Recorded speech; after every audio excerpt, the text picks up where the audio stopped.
এবং সভাপতির সঙ্গে আলোচনা করে আমরা ভেন্যুটা করেছিলাম কান্দি, যেহেতু কান্দি এগ্রিকালচার বেল্ট, কৃষিজীবী মানুষ কান্দি, তাই আমরা কান্দিতে ভেন্যু করেছিলাম। আমাদের রাজ্য নেতৃত্বের যিনি আমার সভাপতি পূর্ণেন্দু বসু, এক্স মিনিস্টার, এবং বেচারাম মান্না রানিং মিনিস্টার, ওনারা এসেছিলেন। এখানকার কান্দি তৃণমূল কংগ্রেসের যারা মাদার পার্টি, যেমন কান্দি শহরের চেয়ারম্যান, আমাদের কান্দি পঞ্চায়েত সমিতির সভাপতি, আমাদের জেলা সভাপতি এবং শিক্ষক সংগঠনের নেতা ফাইনাল, এমনি করে যারা আছে তারা সবাই এই সম্মেলনটাকে কাঁধে কাঁধ মিলিয়ে আমার সঙ্গে সহযোগিতা করে এই সম্মেলনটাকে ওনারা পার করলেন। তাদের আমি অসংখ্য ধন্যবাদ জানাচ্ছি।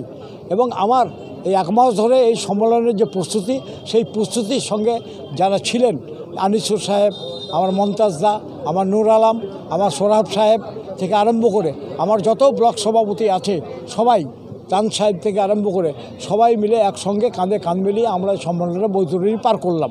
আমাদের এই সম্মেলনের আসল যে উদ্দেশ্য, সেই উদ্দেশ্য হচ্ছে কেন্দ্রীয় সরকারের কৃষকদের প্রতি যে বঞ্চনা।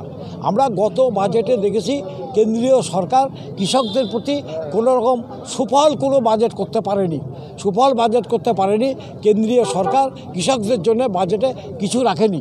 আমাদের রাজ্য সরকারের সম্মানীয় মুখ্যমন্ত্রী মমতা ব্যানার্জি, দলনেত্রী মমতা ব্যানার্জি, আমাদের নেতা অভিষেক ব্যানার্জি, তাদের দৌলতে কৃষকদের জন্য গত 34 বছরে বামফ্রন্ট কৃষকদেরকে নিয়ে মিছিল মিটিং করেছে, কিন্তু তাদের জন্য কোনো পরিকল্পনা করেনি এবং তার কৃষকরা তার সুফল কিছুই পায়নি।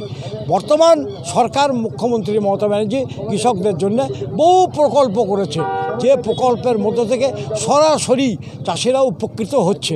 যেমন আপনার চলছে আমার সুফল বাংলা থেকে আরম্ভ করে, তারপর কৃষক বন্ধু থেকে আরম্ভ করে, একজন কৃষক মারা গেলে তাকে 2 লক্ষ টাকা দেওয়া থেকে আরও তার পরিবারকে দেওয়া থেকে আরম্ভ করে, চাষ করার জন্যে 10,000 টাকা করে প্রতি বাৎসরিক চাষের আগে দেওয়া থেকে আরম্ভ করে বহু প্রকল্প করেছে মমতা ব্যানার্জি।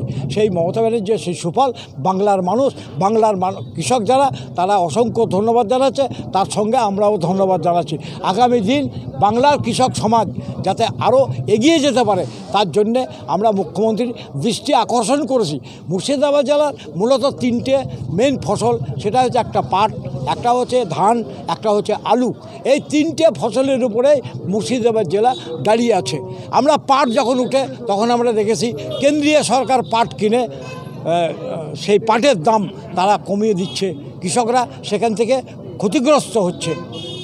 আমার বর্তমান সরকার সে ধান কেনার জন্যে, কৃষকদের সুবিধার জন্যে কিষাণ মান্ডির মধ্য দিয়ে সে সঠিক দামে কৃষকদের কাছ থেকে ধান পারচেজ করছে।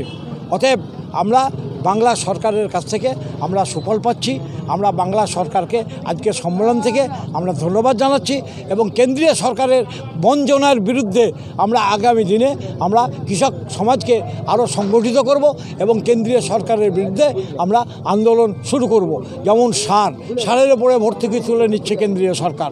আমাদের কৃষি কাজে ব্যবহার হয় জল আর সার, এই দুটোই আমাদের সবথেকে বেশি প্রয়োজনীয় জিনিস। সেই দুটোর উপরেই কিন্তু নিয়ন্ত্রণ করছে কেন্দ্রীয় সরকার। সারটার উপরে ভর্তুকি কমিয়ে দিয়েছে, সঠিক সময়ে সারটা আমরা পাচ্ছি না।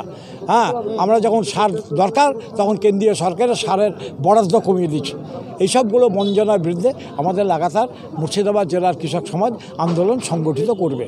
আমি এখানকার আমার জেলা সভাপতি অপূর্ব সরকার মশাই, পার্থপ্রতিম সরকার চেয়ারম্যান, আমি তাদের ধন্যবাদ জানাচ্ছি। তারা এই সংগঠনকে সফল করার জন্য যথেষ্ট সহযোগিতা আমার সঙ্গে করেছেন। আমার জেলার নেতা যারা আমরা সর্বক্ষণের কর্মী, মমতাজ আলী, সুবোধ দাস, আমাদের অশোক দাস, তারাও আমাকে সহযোগিতা করেছেন। তাদের সকলকে আমি ধন্যবাদ জানাচ্ছি। আমি মুর্শিদাবাদ জেলার কিষাণ ক্ষেত মজদুর তৃণমূল সংগঠনের সভাপতি আব্দুল মতিন। ঠিক আছে।